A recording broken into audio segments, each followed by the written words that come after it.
And welcome to Timeout with Coach here from Coach's Timeout Bar and Grill in Brazil, Indiana.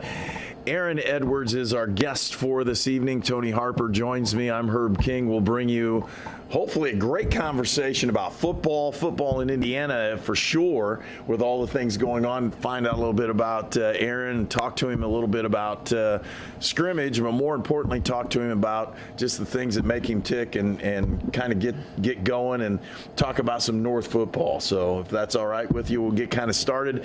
Man, and a lot of people better be all right or you're in trouble. A lot of people don't know you personally and kind of background. Can you give us just a little background about where this coaching gig comes from? Where have you been taken, and how did you get to North?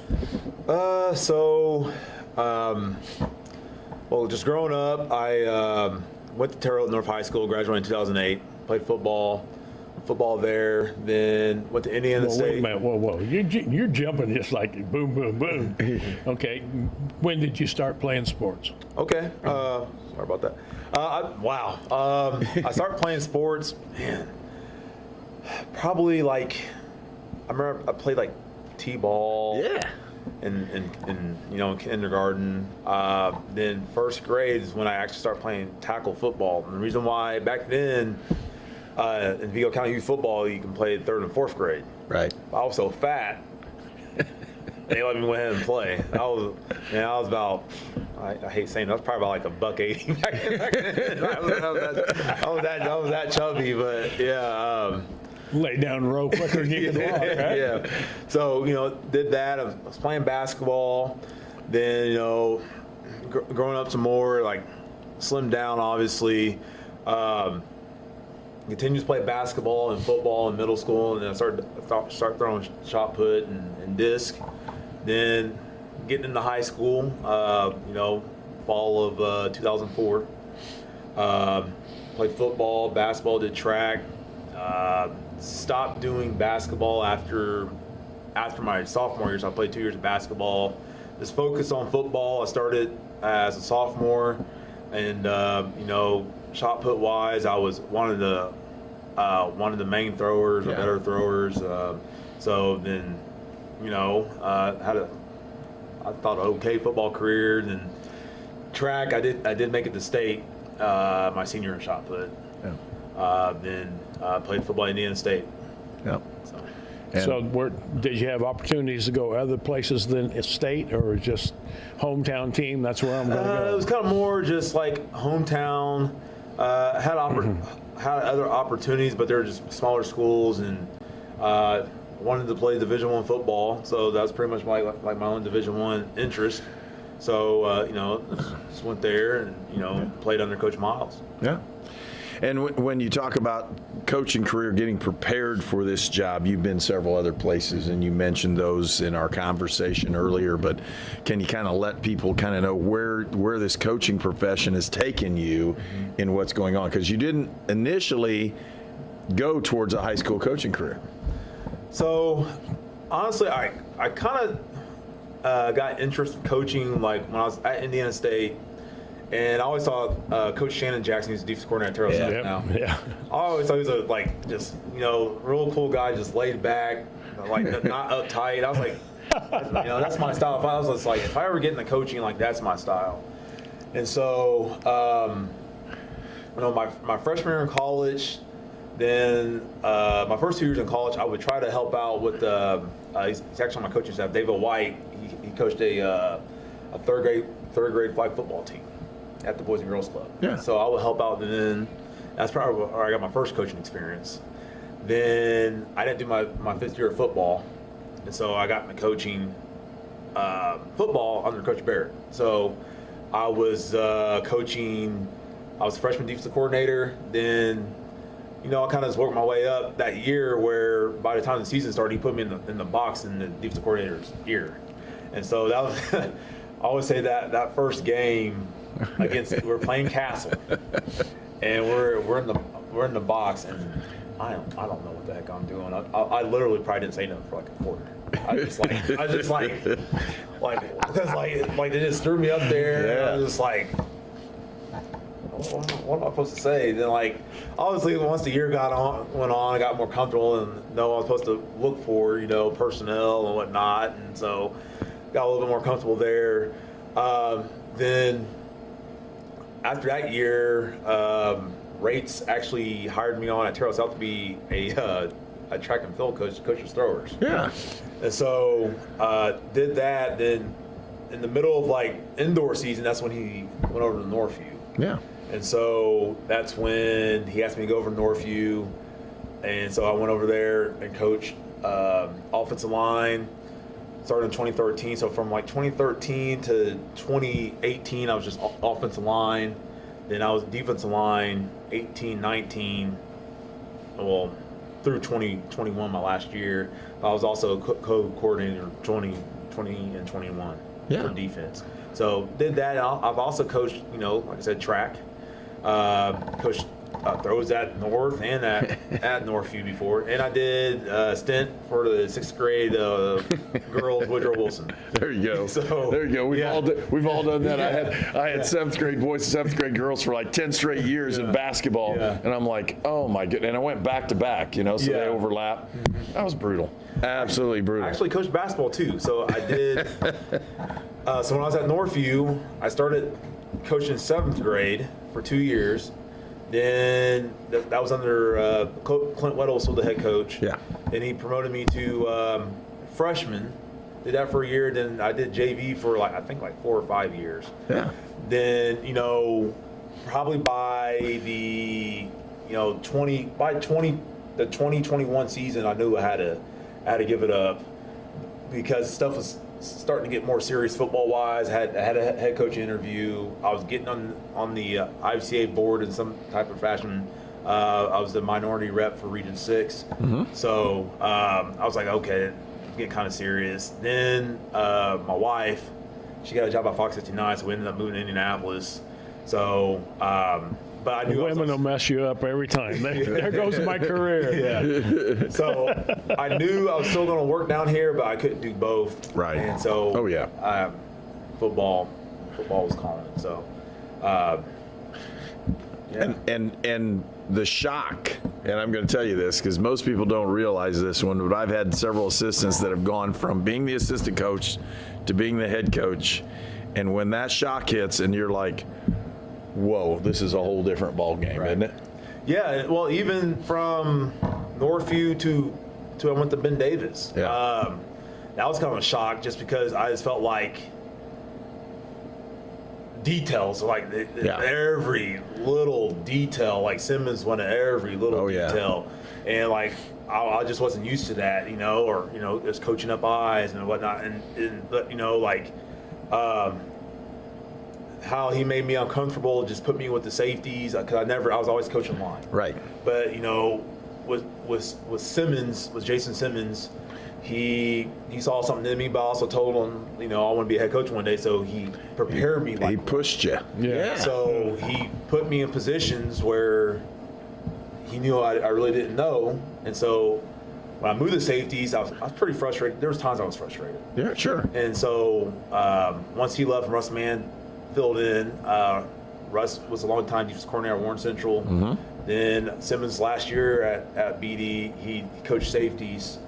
And I was actually the freshman defense coordinator that year, but they would have me do varsity stuff with the game planning and stuff. Right. And charting. So, but that was an easy transition just for me personally, just because I was co-teaching with Russ with Algebra 2, and it was both our first years together, so we always had to go to new teacher meetings and stuff and everything. So those new teacher meetings, if you don't know what those are like, you really don't want to experience those. That's not the best thing to do. Those new teacher meetings kind of. I'm gonna keep my mouth shut because I'm a new teacher at Terrell North this year. So that's it, man. That's the way it works. Yeah. But see that the background, people don't understand getting into coaching, and you're like, oh, well, it'll be easy being a head coach, and you were prepared simply because somebody took the time to put you in positions where you had to know, and now you know almost every position to the point where you can coach it. Right. And some people don't get that opportunity, and when it's just thrown in their lap, they just flounder because they don't have that opportunity. And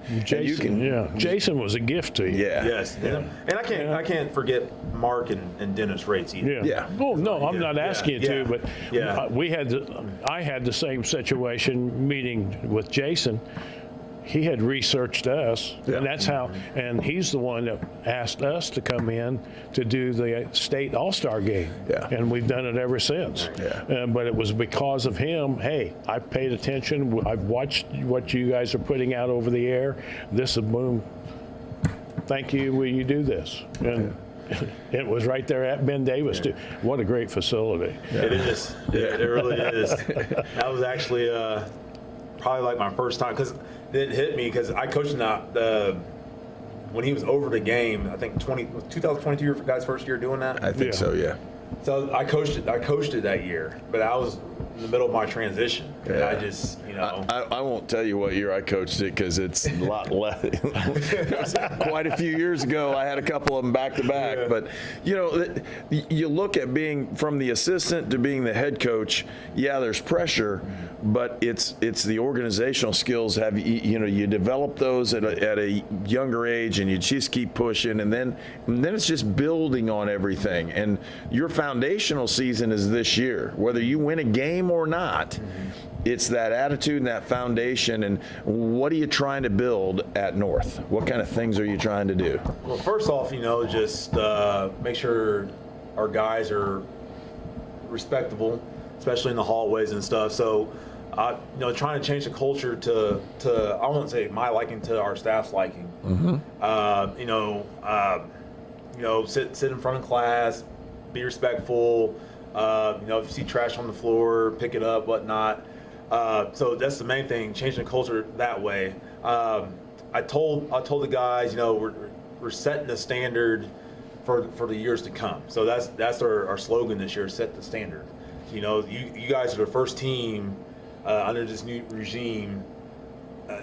Set the standard for the other kids to come through. So, and it's been hard work, but there's been kids that have embraced it. And and I appreciate that, and especially those seniors, they really embraced it, and then they bought in and helped the other kids bought in. So I really appreciate that. Well, when you look at those, the setting, the things you're doing now, you really don't see the major payoff until 2 to 3, maybe 4 years from now. And when that happens, and people don't understand that part, they think you immediately walk in the door, it's all going to change. That never happens. You can get some things going, but it's like pulling a train. That's kind of what I used to say. You start pulling, and after a while it starts moving. And then when it does, you're going to get more momentum, and it's going to take you where you want to. But you've got to have that first group of kids that really buys in. What kind of kids do you have that have bought in? Do you think you've got some buy-in with a lot of the kids that you're coaching right now? Yes, I do. Especially, Jackson McDonald. He's a main one. He's the leader. Jarrett Cottrell, Caden McGrew, Trey Brown. I mean, I can name those seniors, those captains that's bought in. That's made it easier for the rest of the kids to buy in. 'Cause if you think about it, I mean, not knocking anybody, but like they went through a lot of stuff this offseason. Sure. With kids transferring. And going to a rival school, and coach leaving so late as they did. I feel like the kids were kind of uptight what was going on, but most of all they're ready to work. And my main thing is just going in there, loving on them, and just knowing that you care. That's my big thing. If you do those, it'd be easier for kids to play for you. So. You're talking about transfer, and I probably shouldn't go this direction, but I'm not a coach, so I can ask. I'm just a fan, okay? I know in Indianapolis area, and I don't know about Terre Haute, that some of the kids up there transferred too early. They didn't wait till June 1, and they got caught, and now they're not eligible to play sport till March of 26. Yeah. Did any of the kids at Terre Haute get caught in that? I think it has to be after June. I thought it was after June. Yeah, after June. Yeah, Was it after June 1. No, There- no, I don't think so. I think they all. There was 2 or 3 really Yeah. outstanding basketball players Yeah. in the Annapolis area that yeah. transferred Yeah. early Yeah. before June 1. And then it was like, what do you mean I can't play this year? Yeah. Yeah, I've read about that. But. You didn't have any of that stuff. Yeah. I'm glad it didn't happen to us. And that's the tough part, because you have to sell your program, and you effectively have to sell yourself to make sure the kids understand how much you care and what's going on. And that's going to determine what you end up with at a later date. Well, Because you want Mike- those kids to stay, you want the younger kids to follow in, and even it's not necessarily the wins and losses the first year. It's building that team atmosphere and chemistry, and what kind of things have you done? Because there's things you can do to build that. Have you done anything special or anything that we had a family night with their parents and siblings come out, grilled out.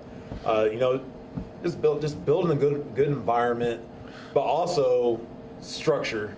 We still have to be structured, because kids but they also want structure and discipline. So just doing that and make sure you're consistent. You make sure you're consistent with just everybody. I don't care if you're the low man on the totem pole or Jackson McDonald. I mean, I'm gonna treat you the same. So just structured, good environment. Make sure you're just fair. But we had a cookout. That went over pretty well. The burgers were good that day. Yeah, that's how you do it. Man. What I want's all those square donuts you're having. Oh yeah, hey, I think more are coming. I think more. I was the week of camp. I was very mentally strong, because I didn't grab them. I always said that donuts was my weakness. If I was an addict on something, it would be donuts. But I stayed away. So gotta get my weight down a little bit since. No, I get it. Since becoming a dad. So when we look at that, that's puts you in a situation now where you have that first group of kids. You go into a scrimmage. Did you scrimmage this summer? You did scrimmage this summer, right? We scrimmaged a lot this summer. So Good. I felt like there's a Simmons method too I took. I feel like we had scrimmage as much as possible to make sure our kids are game ready. Yeah. I didn't think we were game ready, but then again, I really didn't know. I mean, you go and watch so much film, but just being there and just seeing the kids in action, I got to see us kind of in that game environment for myself. Yeah. So that was my main thing, was getting as many scrimmages as we can as possible. I mean, we had some good scrimmages. We went to Lawrence Central one day. Cascade's don't have a heck of a team. Yeah. We went there. Then we did we did a 4-way scrimmage at Terrell South with some officials. We went to Lawrence North one day and scrimmage Speedway. We scrimmaged Bedford North Lawrence another day. I mean, just trying to get game ready as possible. So. And when you do that, and the scrimmages we have in the summer, folks, are not full scrimmages. They're called thud, and that means you're not going to hit the turf, but at the same time, you're going to get to see the speed and the action and the reaction, especially secondary stuff and passing the football is tremendous on getting your quarterback prepared to play. Tell us how that's gone. I know you installed a whole new system, correct? Like all new terminology, all new words. How did you look at doing that in the summer? What did that look like for you? I think some things that were different for the guys were, first off, we had to get a new quarterback this year. Right. Jared Cottrell, he's been playing receiver, so we put him the quarterback. Still some growing pains, but he's learning. It's another thing. He's bought into the position. At first, when we brought it to him, he was hesitant. But we didn't have a quarterback for a couple of practices, and and it just coming in late. I got hired, I believe, one of the first 2 days of June. Yeah. I was approved through the board. So doing that, and then the first 2 summer practices I missed because we were still up in school at Ben Davis. Yeah. So just watching film, having assistants run practice, I was itching to get there. But having like classes pretty much. So like filming practice. I'm big on filming practice. Got to film practice. How you gonna get? That's how I feel like that's how you get better. Yeah, filming games and you watch that every Saturday. Yeah. Okay, but if we film practice, kids see the mistakes daily, and know they can fix it right away. No, I didn't do that, Coach. Let's back that up and show it again. And I'm telling you, you would be surprised how many kids say that. Yeah. Like, I didn't do that, and then you rewind it, and I'm an old guy. You have the clicker, and you'd start clicking that thing back, and Jimmy will watch himself do the same mistake over and over and over, and it does. It makes a big difference. And it's a good learning experience. Yeah. Are you? And so when you look at that, have you seen improvement from the first start of practice and here in the fall to what you did this last Friday? Yeah, we have. But there's also some basic.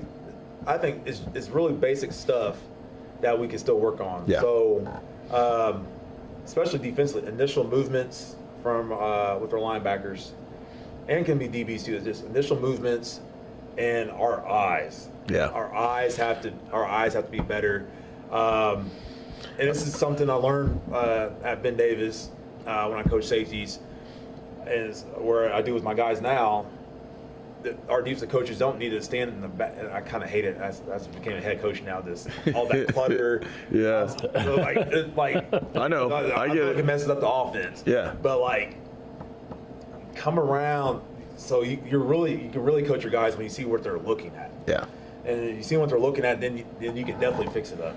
So initial movement, eyes, still tackling. I mean, keep squeezing the space. Stop trying to kill shot or reach out and arm tackle. So it's just like small stuff. And I've said that to the kids, like the small details go to bigger things. I said we gotta be detailed as possible.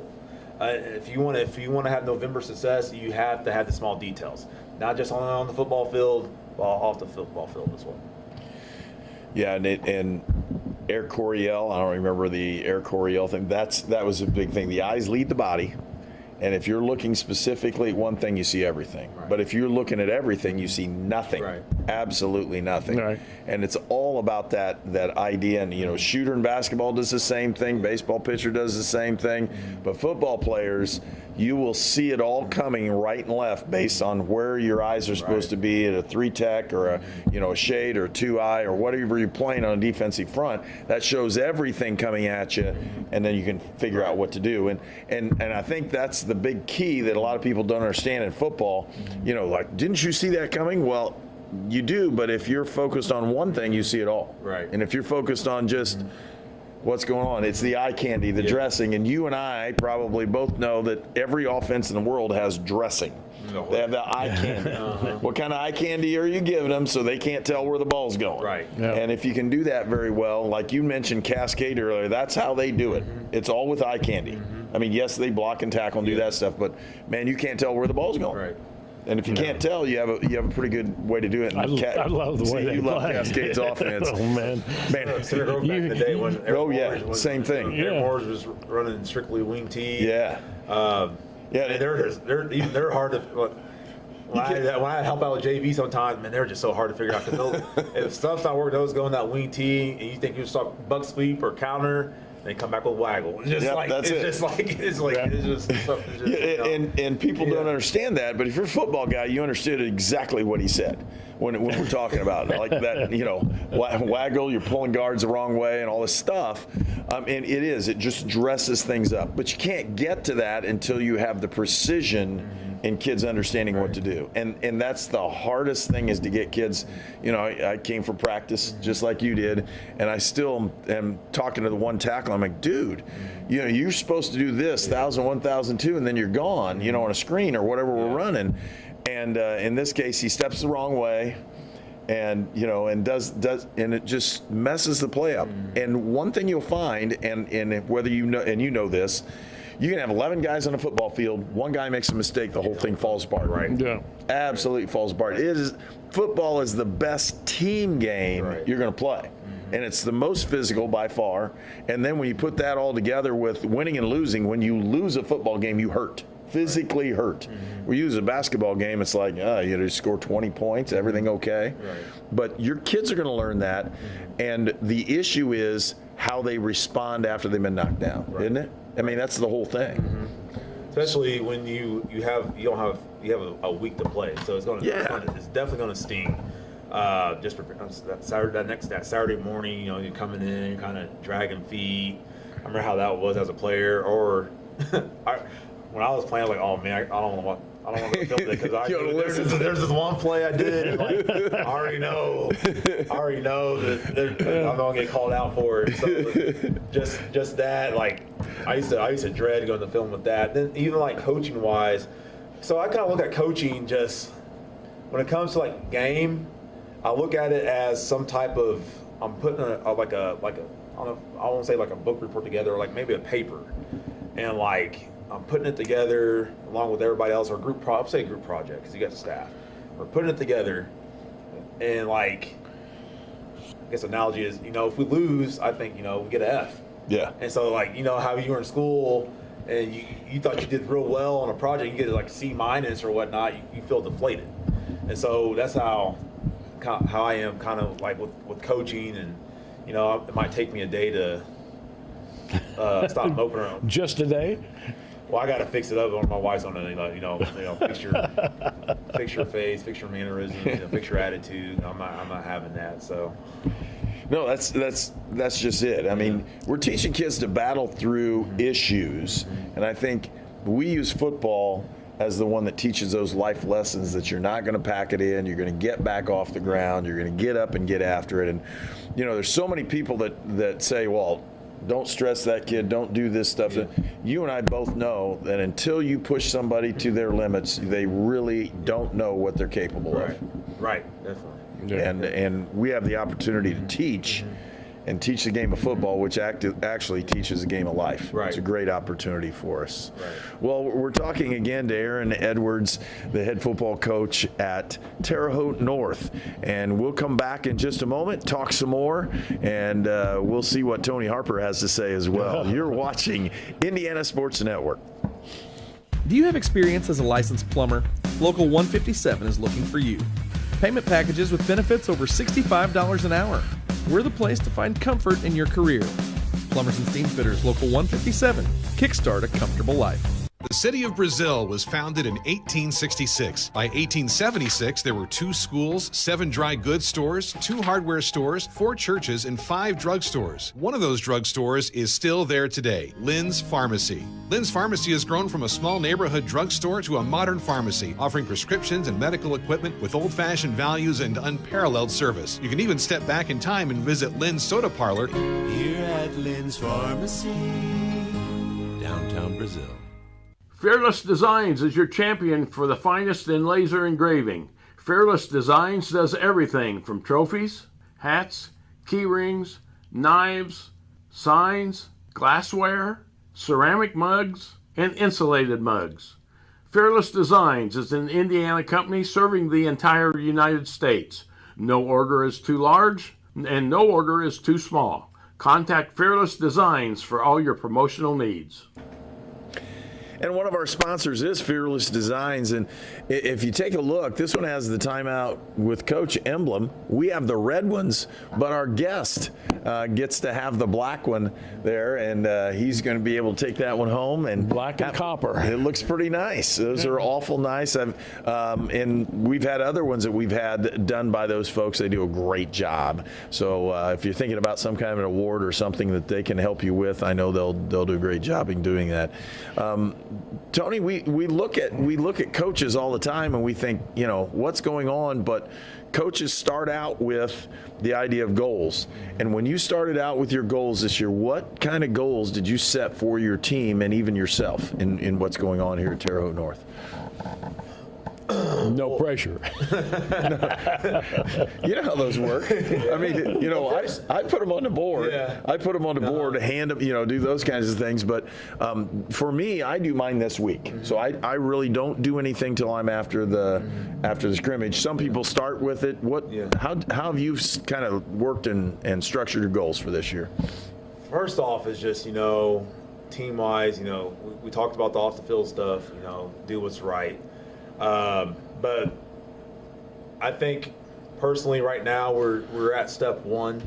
I call it the 4-step thing.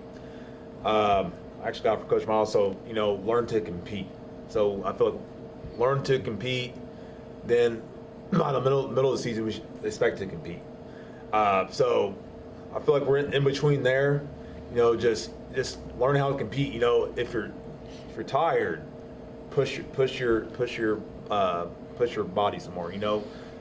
The mind goes as far as so.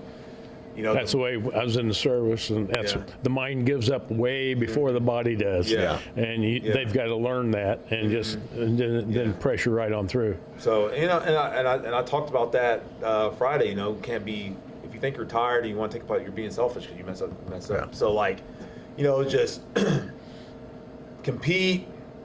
Obviously be physical, and just as a team just continue to grow. For myself, take it one day at a time. And I know, and I think the big word for me is just patience. Because right now, it's just, there's times where I feel frustrated, like I should be doing more football, but I got to do this now. And it's just like, I was actually talking to Russ Mann. We had his wife and him went out to dinner with my wife and I, and he was joking like, how much film are you watching these days? Like, I'm sure you're not watching as much as you used to. And I was like, oh crap, I'm really not. But I have got it in this week. Don't get it twisted. But just the main thing personally with me is just patience, because there is times where I do get overwhelmed and stressed. Like, this needs done, that needs done. I don't like how this needs more detailed. I want it this way, I want it that way.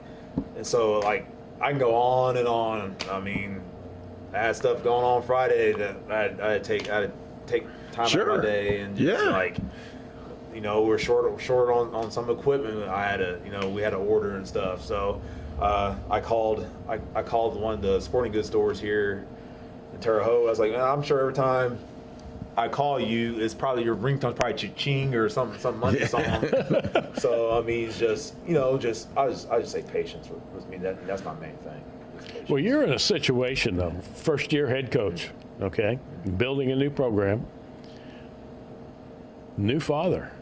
Mm-hmm. Yeah. So you've got a wife now that she's not the same woman you married. I mean, she's a mother now. Mm-hmm. So her expectations of you has changed. Mm-hmm. Your requirements as a father now. Yeah. You're what? Your little girl, about a year old. She turns 1 Friday. There you go. Oh, turns 1 Friday on the magic day. Yep. And we're going to be there televising your first game. Right. So she'll be at the game Friday. So I always joke and say my daughter's going to be that little girl off of Remember Titans. I hate to tell you this because my daughter's sitting over here.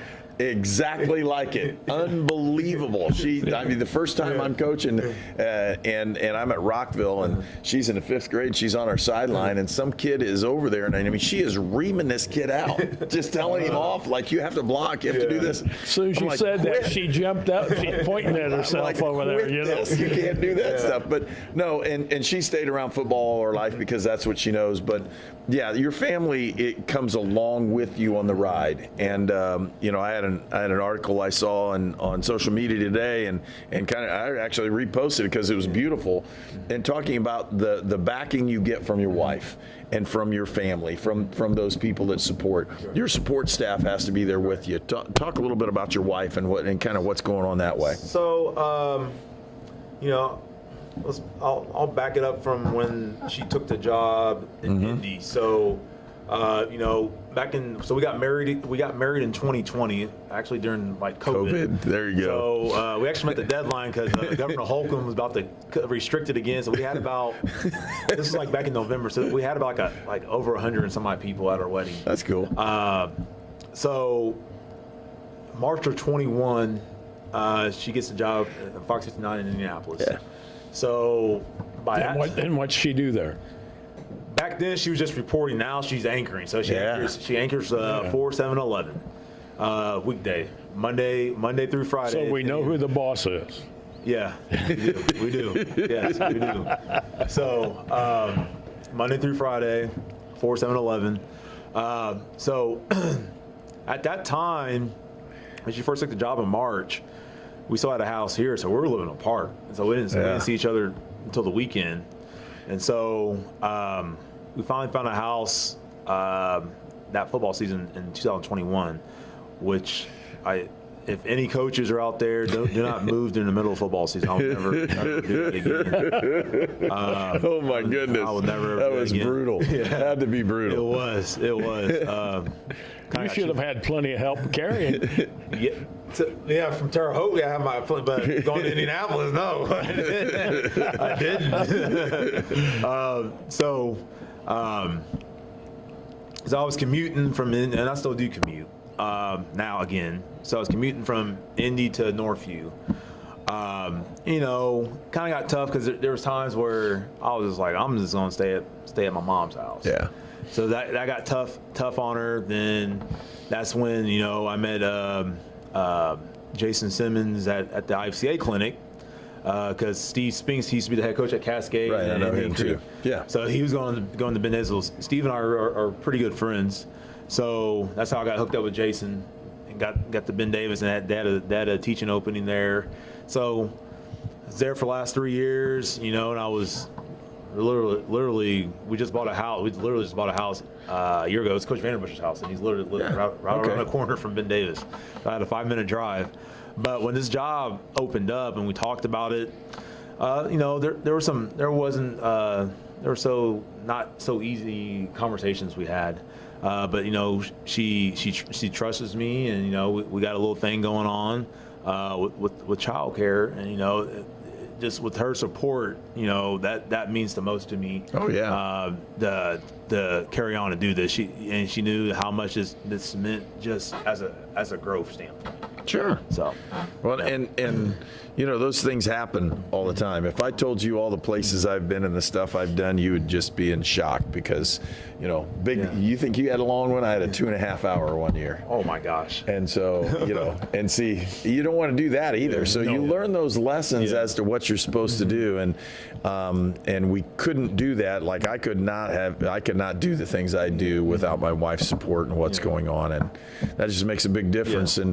And with you, with the young one coming along, you're going to want to take that time, especially on the weekends. And, I structure all my coaches meetings around family time. That's what they're structured around. Instead of football time takes precedent. The weekends for us, it's family, and that's what we've done with our staff. The best advice I ever got when it comes to family was when Justin Robinson was at Marion. There you go. And he was talking.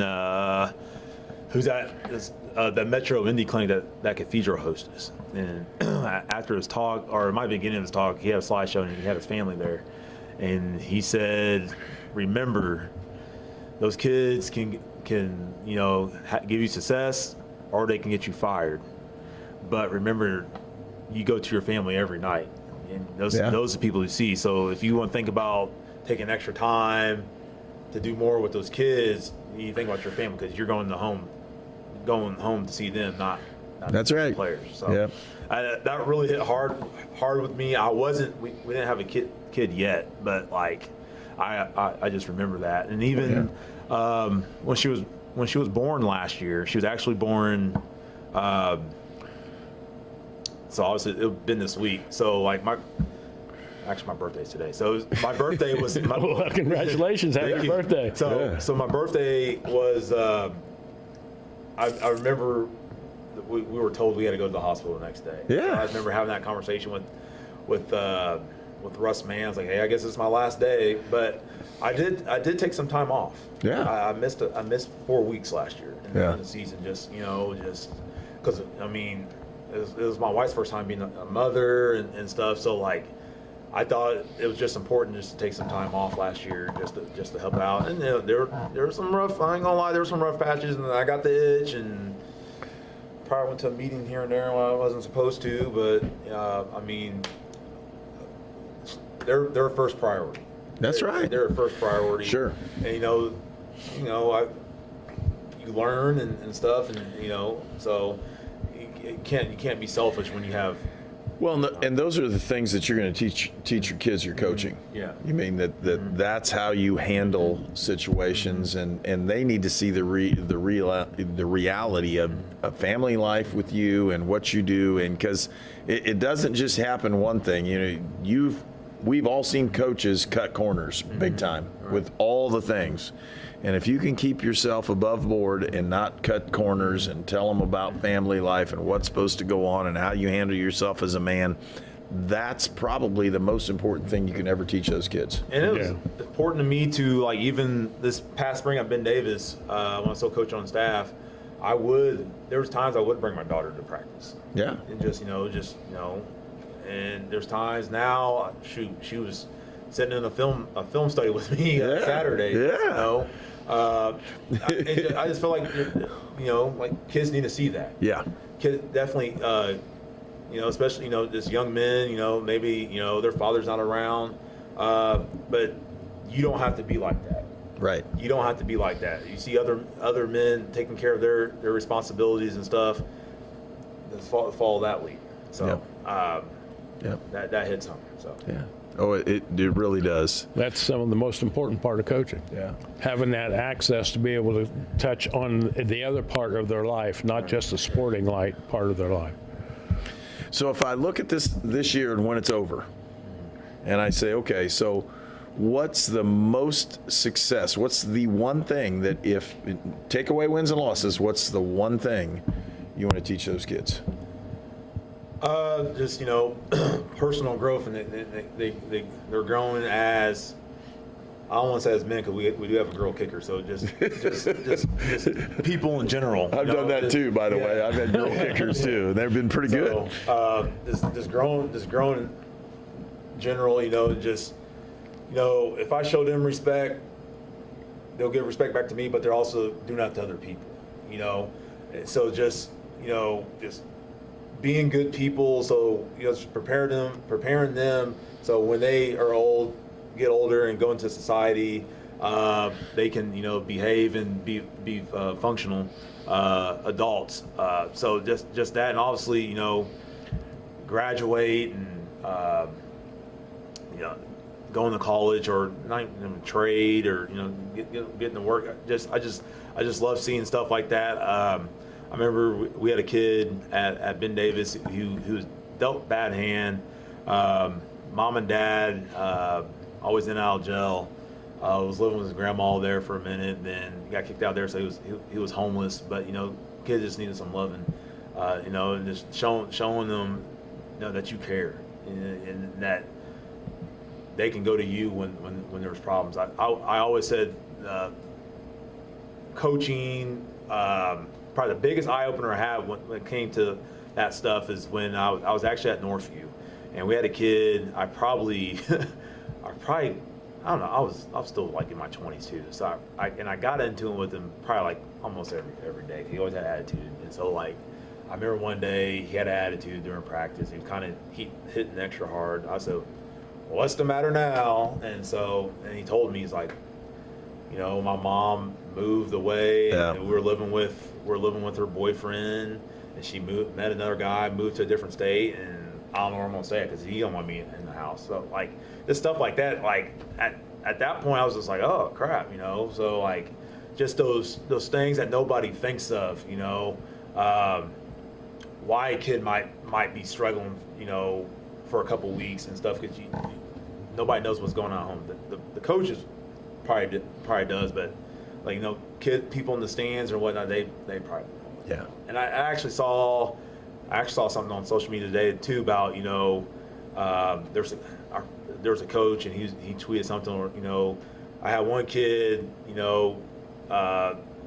brother went back to prison, and another one's car got repoed, another one's house just got broken into in their sleep,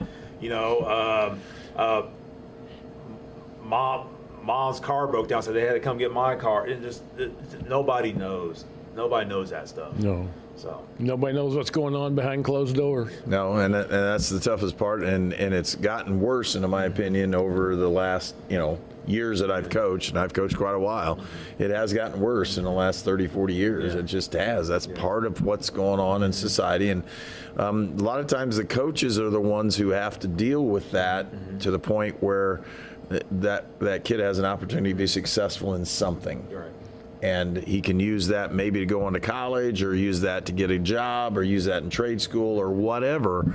But that is, coaches become more like the father figure for these kids than you'll ever know. Right. And that's just part of why we do it.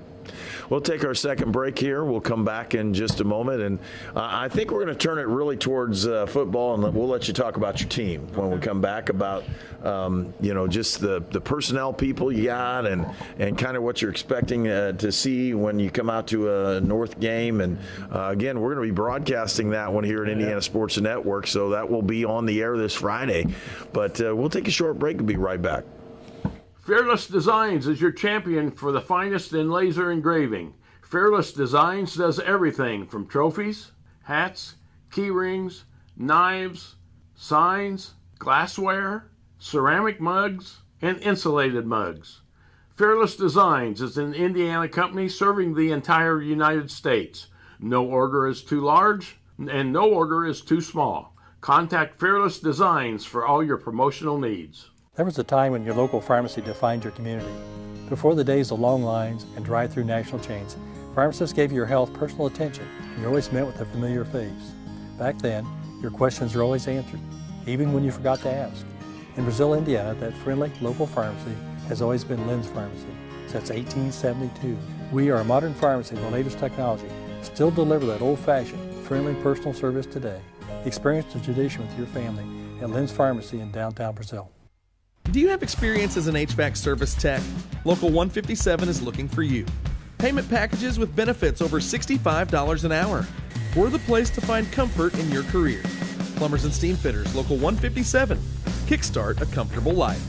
Indiana Sports Network Cups, given to guests on Timeout with the Coach, are provided by Fearless Designs. And welcome back here to, again, our Timeout with Coach.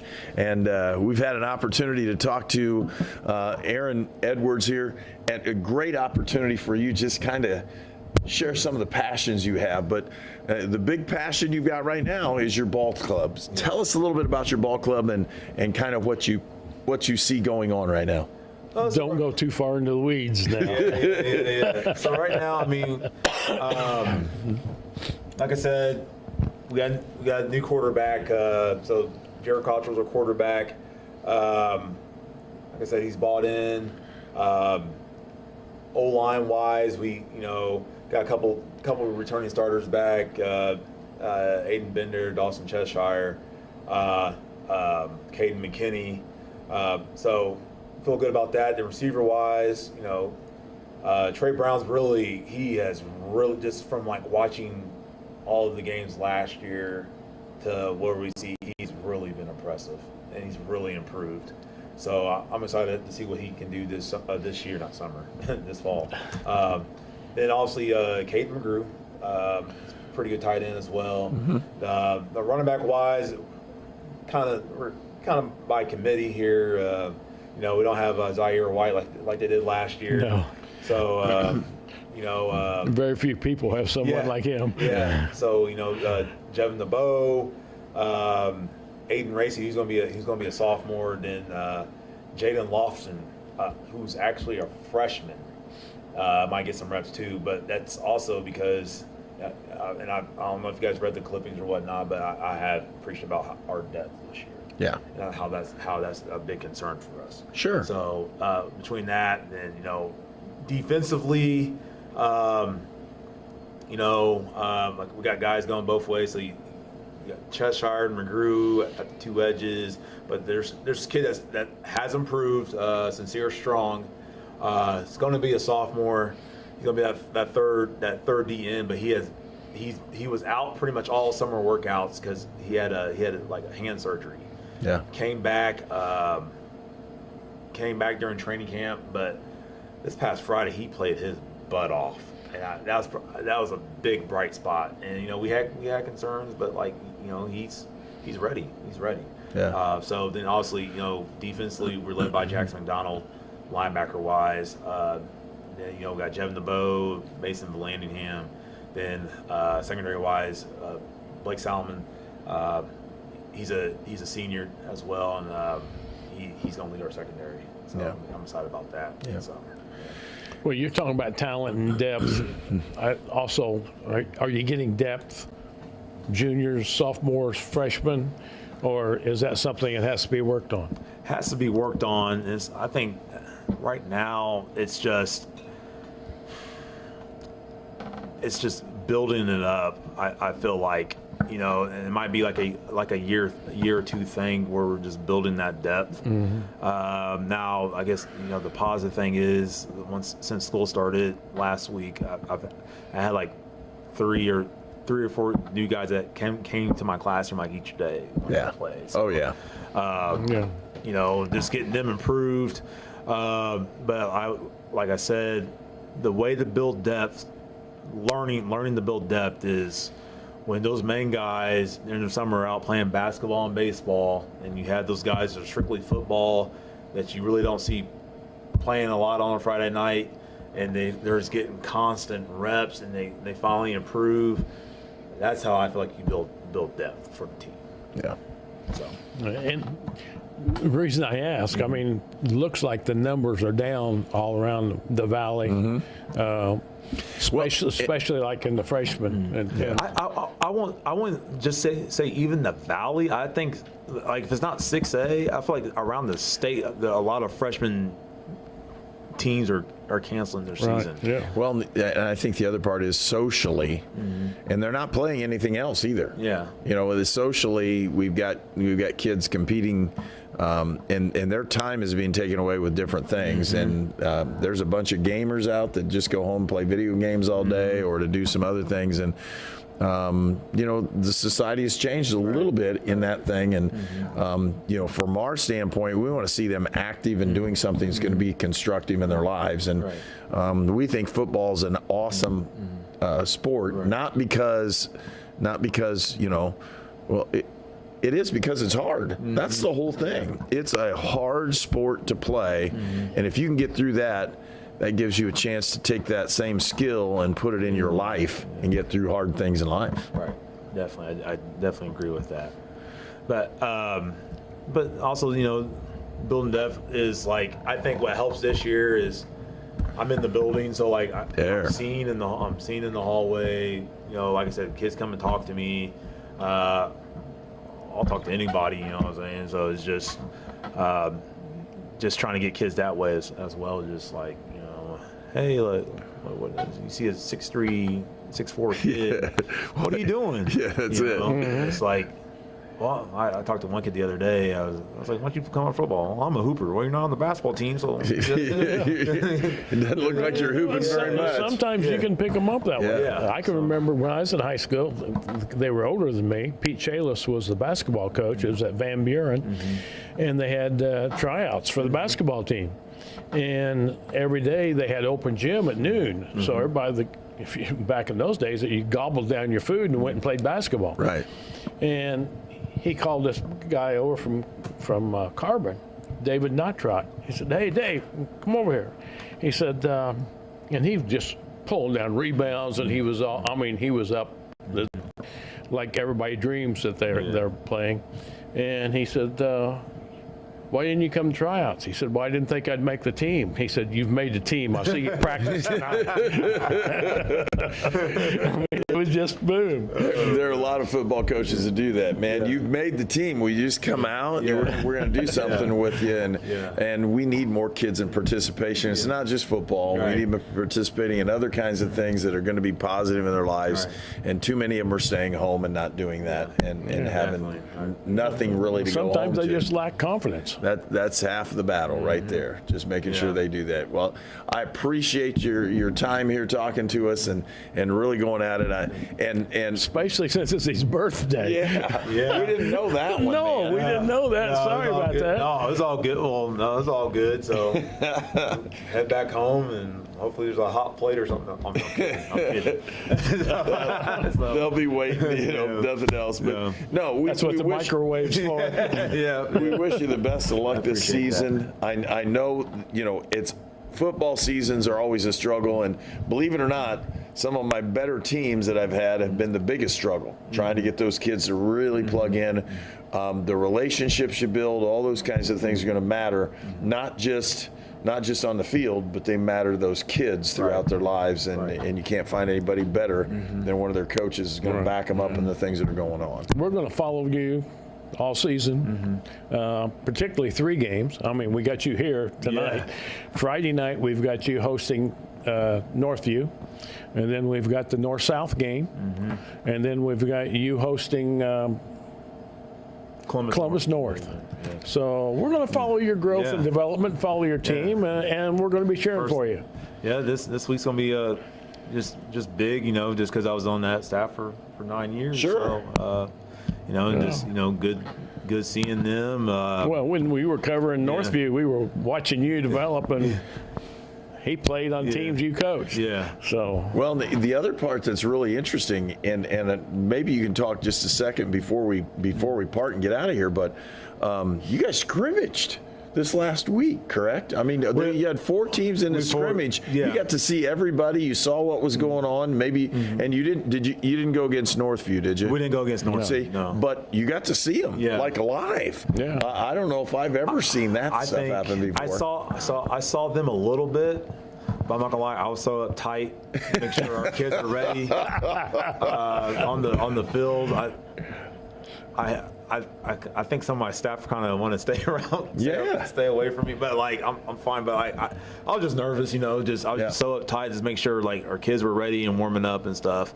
But we did watch a little bit of the Northview South scrimmage. Yeah. So. Well, Yeah. And you and Rates have been close. You know what his tendencies are. I mean, come on. Yeah. Yeah. You don't know mine yet, though. That's a good thing. Fresh blood, fresh meat. You're going to be fine, man. You're going to do a good job. Well, again, thank you for coming, talking to us this evening. Wish you the best of luck. Happy birthday, man. Happy birthday. Appreciate it. And with that, we'll finish again this episode of Timeout with Coach here from Coach's Timeout Bar and Grill in Brazil, Indiana. They're open on the weekends. You want some good food? Come on in. You'll enjoy it. They'll love to have you over. Tony Harper is our guy. If you need to advertise on Indiana Sports Network, drop Tony a line. He'd be sure to talk and make sure you have an opportunity to advertise with us. We're on. We do a lot of St. Mary of the Woods sports. We do a lot of high school sports on Friday evenings with football and basketball throughout the year, and baseball, volleyball. Yeah, we got volleyball, Terre Haute North and Northview volleyball Thursday night. Northview and North on Friday night in football. So must be Northview week. You're leading the way, man. It'll be a great time. Well, folks, thanks for joining us, and we'll be back for another episode very shortly. You're watching 2 weeks. We'll 2 be weeks. Back. 2 we'll weeks. Have Sorrel from South Putt. That'll be great. And thanks for joining us this evening. We'll see you later down the road. Indiana Sports Network cups given to guests on Timeout with the Coach are provided by Fearless Design.